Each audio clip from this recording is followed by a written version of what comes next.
Con estas ideas y opiniones, regresamos con Punto de Vista.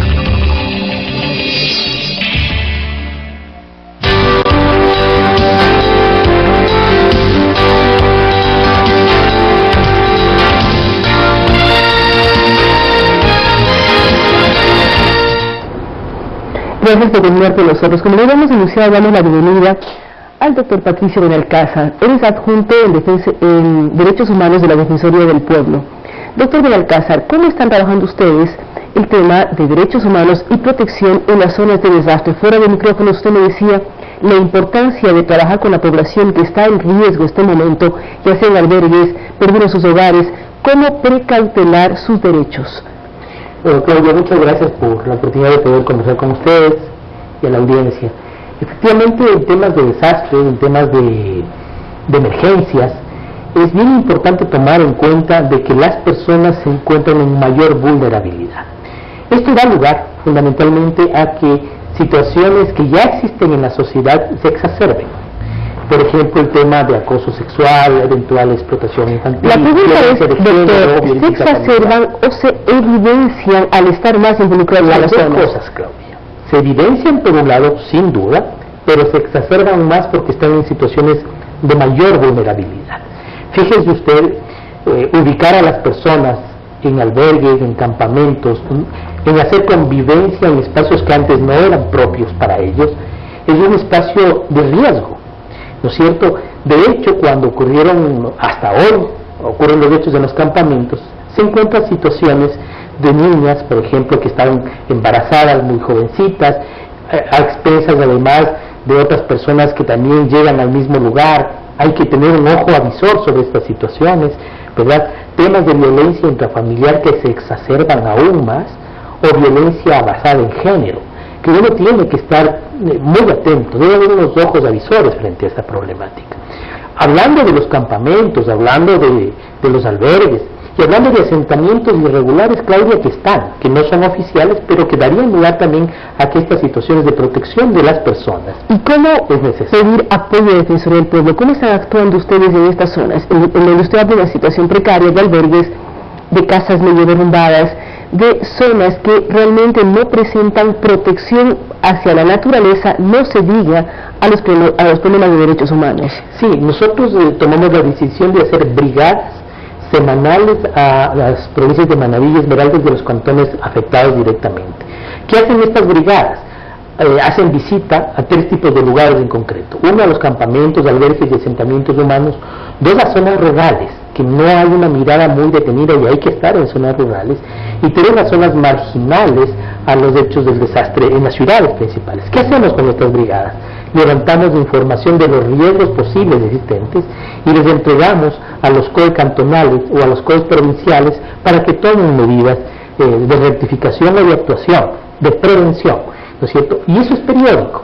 Lo hace un equipo que sale desde la capital, desde la sede, pero se une con nuestros equipos acá en Manabí y en Esmeraldas, ¿no? Pero, por ejemplo, si yo vivo en una zona de estas, veo que mi hija está siendo afectada y sus derechos están siendo conculcados, ¿cómo reclamo, cómo exijo que se proteja a una menor, a un menor, con los diferentes casos que ustedes pueden mirar? Por una parte ustedes están capacitando y dando herramientas, pero cuando ya se presenta el problema, ¿cómo lo denuncio y cómo recibo ayuda de la Defensoría? Sí, perfectamente.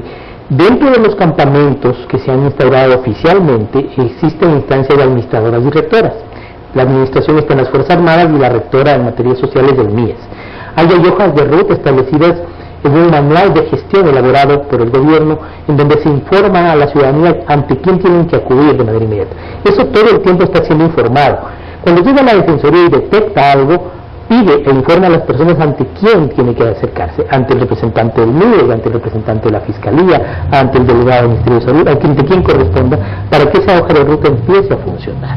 Bueno, nuestra tarea es estar observando de que eso funcione efectivamente, ¿no? Esa es una manera, Claudia.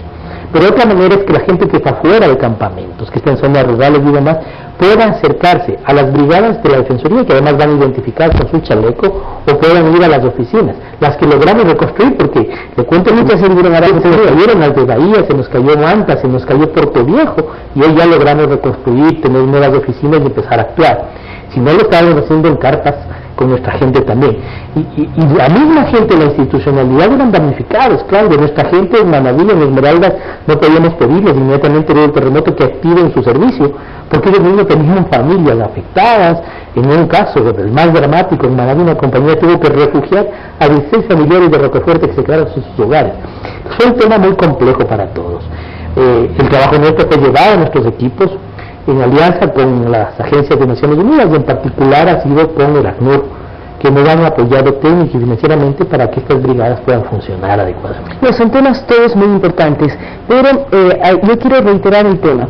Si yo detecto cosas, muchas personas estamos yendo de manera permanente a la zona de desastre y visibilizamos problemas de maltrato, de problemas o de violencia intrafamiliar. ¿Cómo buscar ayuda? Si uno detecta algo, ¿cómo conseguir que ustedes visiten la zona? Barrio urbano marginal, zona rural, albergue, cualquiera que fuera el ejemplo. Hay lugares de concentración de las instituciones en las ciudades afectadas principalmente. Está en Pedernal, usted va a encontrar la organización de las instituciones de un solo lugar. Ahí están lo que era antes del centro médico, están todas las instituciones, la gente puede acudir y denunciar. Hay un puesto también de la Defensoría.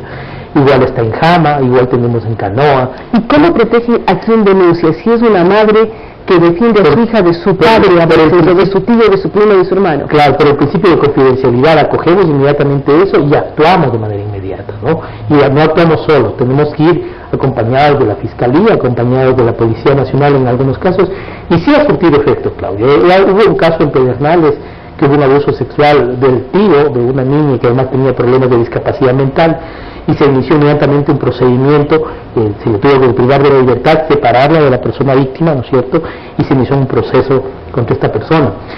Sí ha habido actuaciones, hay que estar todo el tiempo vigilante. La gente tiene y puede acercarse, y hay puntos de encuentro en estos lugares del desastre, y eso ha sido bueno, eso ha sido positivo en términos de respuesta estatal, y la Defensoría ha observado esto, ¿no es cierto?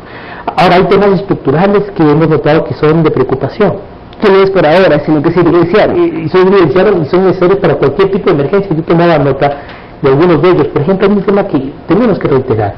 La gente no está bien informada de los proyectos, programas o bonos que tiene el Estado para enfrentar estas crisis.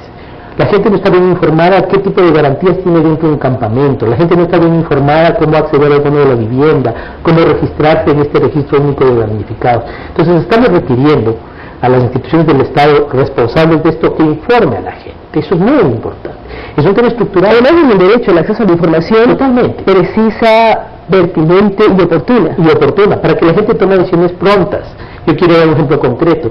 En zonas rurales, en Manaví y en Esmeraldas, la gente no sabía hasta cuándo estaba vigente el registro único de damnificados que terminaba el 15 de julio.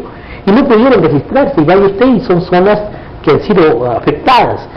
Entonces estamos haciendo un requerimiento para ver si se amplía en zonas rurales este registro único de damnificados, para que accedan a los beneficios porque también han sido damnificados.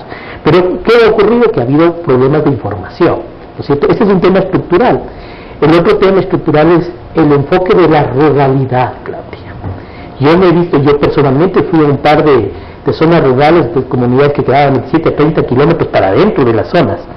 Fui a una zona que se llama Río Muchacho, a 30 kilómetros para adentro de Canoa, que es monte adentro, como se dice acá, ¿no es cierto?, a pie en muchas partes, y encontramos cerca de 500 personas, más o menos de 27 familias, con las casitas destruidas, viviendo afuera.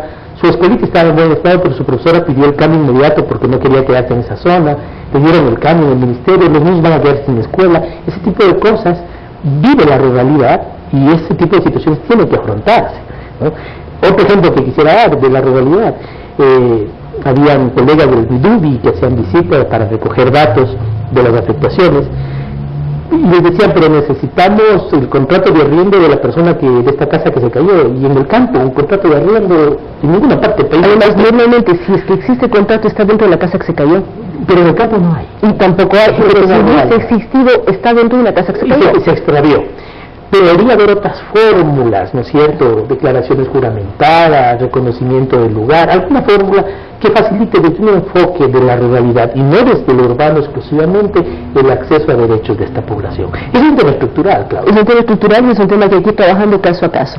Así es que gracias al doctor Benalcázar, Patricio Benalcázar, recordamos que él es adjunto de la Defensoría del Pueblo, trabaja específicamente con el área de derechos humanos, Hemos hablado sobre lo que se está haciendo en la zona de desastre en Manabí y Esmeraldas.